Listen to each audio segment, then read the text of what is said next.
네, 지금 전해드린 대로 윤석열 대통령 어제 이제 KBS에서 녹화 방송된 신년 특별 대담에서 김건희 여사 관련 논란과 또 전국 현안 등에 대해서 자세히 입장을 밝혔습니다. 네, 세 분과 함께 자세한 내용 짚어보도록 하겠습니다. 네. 최수영 정치평론가, 강성필 민주당 국민소통위 부위원장, 정치부 홍현주 기자 함께합니다. 안녕하세요. 안녕하세요. 네, 반갑습니다.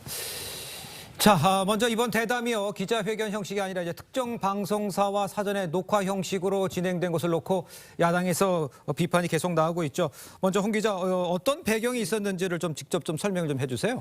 네, 대통령실은요, 이 네. 기자회견을 하지 않은 게 아니라 대담이라는 형식을 선택한 거다. 이런 입장을 밝히고 있습니다. 네. 실제 기자회견이나 출입 기자들과의 김치찌개 회동 이런 걸 포함해 여러 가지 안을 검토를 했지만 예. 대담이라는 형식이 국정 운영 방향을 설명하고 또 김 여사 논란을 차분하게 풀어나기에 적합하다고 판단을 했다는 겁니다. 예. 또 G7을 비롯한 주요 선진국 정상들도 신년을 맞아서 기자회견보다는 이렇게 대담을 하는 경우가 더 많았다라는 사례를 제시하기도 했습니다. 네.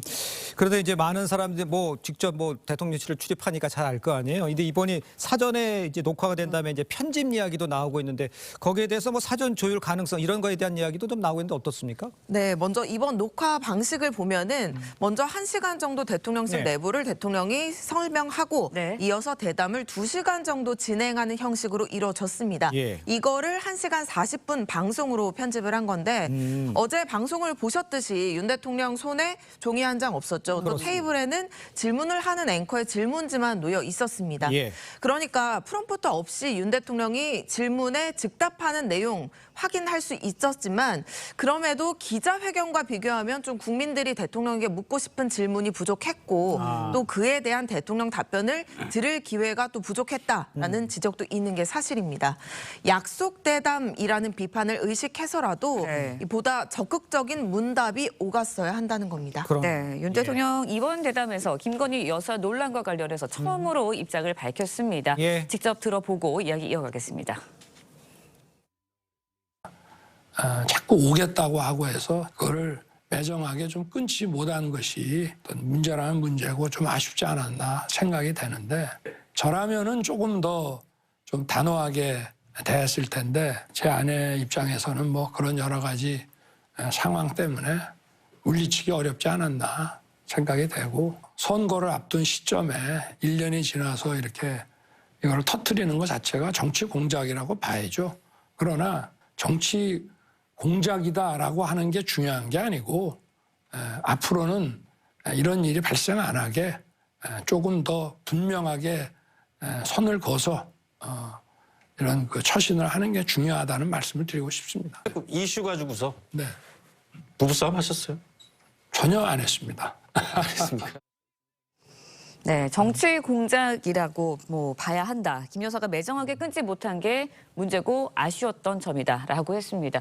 정치평론가께서는 어떻게 들으셨나요? 글쎄요, 그 사실관계 자체는 맞아요. 그러니까 이 사건이 벌어진 건 네. 2022년 9월, 그러니까 대통령 취임하고 나서 한 4, 5개월 이후에 벌어진 일이잖아요. 그렇습니다. 그럴 때 이제 말하자면 최 목사라는 사람은 내가 이것을 공익적인 목적으로 이걸 내가 이렇게 했다고 얘기했는데 예. 그럼 공익적인 목적이었다면 바로 해야지 왜 1년 반이나 지난 시점에 김건희 여사 도이치모터스 특검법을 처리 앞둔 시점에 이걸 꺼냅니까? 그러니까 다분히 의도적이고 악질적인 그리고 아주 이거는 정말 그 어떤 의도를 갖고 접근한 건 맞는데 그럼에도 불구하고 대통령은 재발 방지는 약속했어요. 앞으로 이런 처신이 분명히 우리가 좀 앞으로 잘 하도록 하겠다고 했지만 네네. 과연 이런 과정에서의 영부인으로서의 어떤 적절한 처신이었느냐 하는 그런 점에 대해서는 충분한 좀 설명이 없었다는 건 좀 아쉬워요. 그래서 재발 방지 약속한 건 아주 그건 진일보한 대통령의 예. 워딩이지만 그럼에도 불구하고 국민들이 이 사안을 바라보는 데 대한 조금 사과 해명 이런 점은 좀 부족하지 않았나는 생각은 좀 듭니다. 알겠습니다. 네. 국민의 눈높이에 봤을 때는 조금 부족한 점이 있다 이렇게 지적을 해주시는 것 같아요. 자, 그런데 이런 상황에서 이제 야당에서는요 사과가 없었다는 점을 지적을 하고 있습니다. 글쎄, 우리 강 부위원장께서는 어제 뭐 권채성 대변인도 얘기를 했습니다만 어떻게 보셨는지 좀 말씀해 주세요. 이 사과 부분에 관해서. 네. 저희 야당으로서는 사과냐 아니면 유감 표명이냐 최소한 둘 중 하나는 선택할 줄 알았는데 사실 둘 다 없었다는 데 대해서 매우 아쉽게 생각을 합니다. 그럼 유감도 아니고 사과 표명도 아니었다고 보시는 건가요? 네, 저희는 예. 최소한 유감 표명은 하실 줄 알았거든요. 그래서 그게 매우 아쉽고 그 이후로 아마도 사과를 하거나 유감 표명을 하더라도 어떤 이에 대한 논란과 지적이 잦아들지 않을 거라고 대통령실은 판단하고 정면 돌파하겠다고 저는 해석을 하고 있고요. 예. 뭐 아쉽다 2번, 공작 3번, 그리고 박절했다. 이거 쌀쌀하고 인정 없다는 뜻이죠. 예. 이런 것들은 참 그 아쉬운 표현이다. 저희야말로 또 눈여겨볼 점이 이 파우치라는 표현을 썼더라고요. 근데 제가 다른 일간지를 좀 보니까 예. 거의 대부분이 명품 가방이라고 이렇게 표현을 했던데 아마도 이것은 명품 가방에 대한 의미를 조금 축소하기 위해서 이런 단어를 썼던 것 같고요. 예. 결국 이러한 사과나 표명이 없었다는 것은 총선에서 국민들이 평가할 거라고 생각을 하고 예. 추가적으로 한동훈 비대위원장과 김경률 비대위원의 추후 반응이 궁금하다 이런 말씀 드리겠습니다. 네. 알겠습니다. 자, 일단 윤 대통령은요, 김 여사 논란에 대한 대안으로 거론이 됐던 이 제2부속실 설치 관련해서도 언급이 있었습니다. 한번 직접 들어보겠습니다. 제2부속실이 있었더라도 제 아내가 내치지 못해가지고 자꾸 오겠다고 하니까 사실상 통보하고 밀고 들어오는 건데 그거를 박절하게 막지 못한다면은 제2부속실이 있어도 만날 수밖에 없는 거 아니겠습니까? 그래서 그거는 저나 제 아내가 이런 이제 앞으로 국민들께서 걱정 안 하시도록 사람을 대할 때 좀 더 명확하게 단호하게 해야 된다는 그런 점이고 어쨌든 이런 제2부속실을 비롯한 그런 제도들은 지금 검토를 하고 있습니다. 자, 효과는 모르겠지만 설치는 검토하고 있다. 이게 핵심인 것 같습니다. 홍현주가 실제로 검토하고 있는 상황입니까? 어떻습니까? 네, 제가 봤을 때 현재로서는 추진될 가능성이 높아 보입니다. 그렇습니까? 예. 다만 이게 대통령 공약을 뒤집는 것이기 때문에 네. 대통령실은 국민 여론이 하나로 모아지기를 기다린다라고 설명을 하고 있습니다. 네. 또 여권 내부에서는요, 대통령 배우자의 법적 지위 그리고 보좌하는 별도 조직의 적법성을 좀 더 따져봐야 한다. 이런 기류도 있습니다. 예. 한마디로 제2부속실이 역대 정부에서 관행적으로 설치됐긴 했지만 법적 규정은 없다는 겁니다. 이번 계기에 대통령 배우자의 활동 범위 그리고 지위 법으로 명확하게 규정해야 한다는 시각도 있습니다. 네, 일단은 앞서서도 말씀을 드렸지만 윤 대통령 제2부속실 설치 검토하겠다라면서도 예방에는 도움이 되지 않을 것이다라고 이야기를 했습니다. 제2부속실 설치가 해법이 될까요? 어떻게 보세요? 그러니까 미국 정치격언에 이런 말이 있습니다. 대통령 영부인에게 무대가 아닌 곳은 없다. 그러니까 공적으로 권력을 위임받으라는 것이 아니지만 예. 공적인 역할을 하는 것도 사실이잖아요. 예. 그렇다면은 그에 걸맞는 말하자면 그 역할과 그 책임에 걸맞는 그런 제도와 시스템으로 보좌를 해줘야 한다는 뜻이지 이게 제2부속실이 대통령 영부인을 무슨 뭐 감나라 배나라 이렇게 해서 통제하는 기구는 아니지 않습니까? 그런 측면에서 놓고 본다면은 물론 이게 이제 대통령의 공약을 뒤집고 그다음에 뭐 이렇게 말을 번복하는 경우는 되지만 그럼에도 불구하고 남은 3년 반의 임기 동안 대통령 영부인이 어떤 특정한 공적인 일을 위해서 할 수 있도록 제도와 어떤 인력을 통해서 법적인 시스템으로 이렇게 뒷받침해 주는 것 이거는 제가 보기에 뭔가 그 영부인의 성과가 대통령의 성과로 이어질 수도 있는 이런 측면이 있어서 한번 예. 조금 좀 전향적으로 검토를 해야 되고 그런 측면에서 역대 정부들도 설치를 했다. 저는 이렇게 말씀을 드리고 싶습니다. 예. 네. 일단 특별감찰관 임명에 대해서 이제 국회에서 선정해서 보내는 것이다. 이렇게 언급을 했지 않습니까? 야당에서 제2부속 설치와 특별감찰관 임명 이 부분에 대해서는 야당에서는 지금 어떤 입장인지를 좀 설명해 주세요. 네, 대통령께서 어제 대담에서 특별감찰관과 관련해서 국회로 공을 넘기신 것 같습니다. 아. 네, 국회는 이것을 받아가지고 뭐 15년 이상 된 판사, 검사, 예. 변호사를 지명을 후보를 추천을 대통령께 하면 예. 대통령이 추천을 하고 거기에서 인사청문회를 거쳐서 임명이 되는데요. 예. 먼저 대통령의 인척들 그리고 수석 비서관 이상급들의 비위에 대해서 이제 특별 감찰을 하게 되면 아무래도 대통령실 주변 에 있는 어떤 인물들에 대해서 비위 행위라든지 어떤 이런 것들이 예방되는 효과는 분명히 있을 거라고 보고요. 네. 다만 이제 야당에서 보기에는 특별 감찰관을 임명하는 것은 사실 앞으로 필요한 일이지만 그런다고 해서 과거에 있었던 일은 없어지는 것은 아니다. 그렇기 때문에 과거에 있었던 일에 대해서는 규명이 필요하다 이런 입장입니다. 알겠습니다. 네, 윤 대통령 그런가 하면 한동훈 위원장과의 갈등설에 대해서도 언급을 했습니다. 예. 목소리 직접 들어보시죠. 그래서 최근에 통화한 적은 없고요. 비대위원장 이제 취임할 무렵에 통화를 좀 했고요. 그리고 저도 선거 그 지휘라든지 또는 공천이라든지 이런 데는 관여하지 않겠다고 했고 그리고 뭐 가까운 사이였지만 제가 총선 끝나고 보자고 했습니다. 또 정무수석이라든지 이렇게 해서 뭐 필요한 소통을 하고 있는데 직접 이렇게 막 전화를 하면서 뭐 하기는 좀 대통령이나 또 당의 그 대표 위치에 있는 사람이나 다 결국은 국가와 국민을 위해서 일을 해야 되는 입장이기 때문에 이런 사사로운 이런 게 중요하지 않고. 네, 한동훈 위원장과의 갈등에 대해서 사사로운 감정 중요치 않다고 했고 총선 이후에 만날 것이다라고 이야기를 직접 했습니다. 대통령실을 출입하는 기자로서 실제로 봤을 때 대통령실의 기류는 어떤가요? 저희가 파악한 바로는 대통령실 고위 참모와 한동훈 위원장 하루에 2차례 이상 통화하면서 소통하고 있습니다. 그러니까 조금 전 들으신 것처럼 대통령이 한동훈 위원장 비대위원장 취임 무렵 이후에 통화하지 않았다라고 말은 했지만 네. 간접적으로는 계속 소통을 하고 있는 거죠. 그렇죠. 현재로서는 갈등이 뭐 일시적으로 봉합된 걸로 보이지만 예. 공천 문제가 여전히 뇌관으로 남아 있습니다. 예. 윤 대통령은 공천에 관여하고 있지 않다라고 했지만 최근에도 이원모 전 인사비서관과 박진 전 외교장관이 모두 양지인 강남 을에 공천 신청을 하자 윤 대통령이 좀 언짢은 기색을 내비쳤고 예. 두 사람 모두 이제 지역구로 옮길 가능성이 높아졌습니다. 그러니까 결과적으로 대통령의 인식과 그에 대한 언론 보도가 당무에 영향을 미친 셈이 됐죠. 네.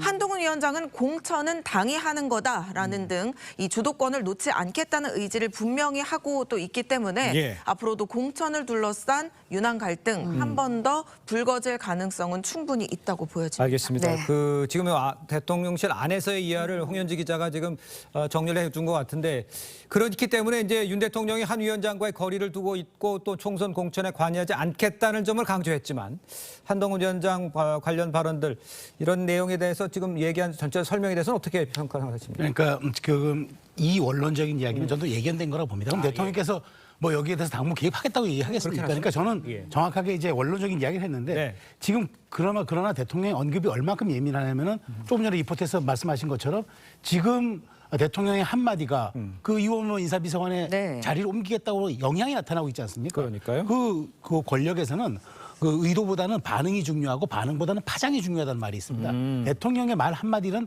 파장을 불러올 수도 있기 때문에 예. 그런 측면에서 이제 원론적인 얘기했지만 실질적으로 이게 공천관리위원회가 마지막 마무리할 때까지 대통령의 이 언급이 지켜지느냐 이 부분은 굉장히 중요한 부분입니다. 그렇지 않다면은 여기에서의 다시 한번 갈등은 나타날 수밖에 없기 때문에 그러니까. 저는 한동훈 위원장이 이 상황 관리를 얼만큼 내밀하게 잘 조율할 수 있느냐 예. 이 여부에 이 성패가 달려 있다라고 말씀드리겠습니다. 알겠습니다. 네, 윤 대통령 당무 개입 없도 공천 개입하지 않을 것이다라고 분명히 얘기했습니다.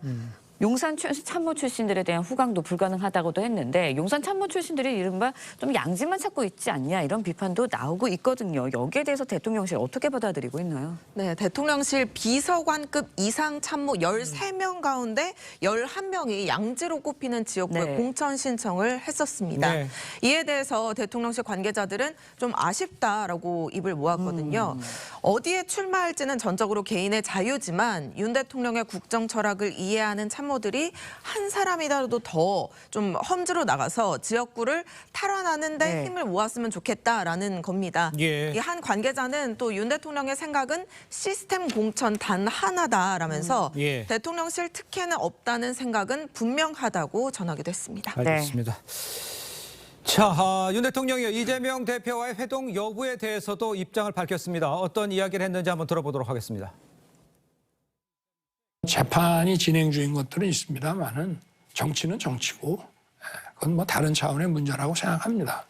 제가 우리 당의 지도부를 배제한 상태에서 야당의 대표와 지도부를 직접 상대한다는 것은 대통령으로서 집권 여당의 지도부와 또 당을 좀 소홀히 하는 그런 처사이기 때문에 같이 하든지 먼저 대화를 좀 나누고 정말 이제 그야말로 제 입장에서도 행정부를 대표하는 대통령의 어떤 결심사항이 필요한 거라든지 그런 단계가 됐을 때 같이 이렇게 얘기를 하는 것이 저는 필요하다고 생각합니다.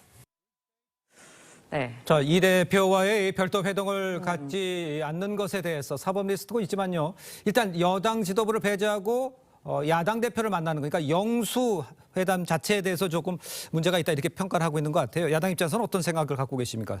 네, 윤석열 대통령이 처음 취임하셨을 때는 예. 야당 입장에서는 만나고 싶었죠.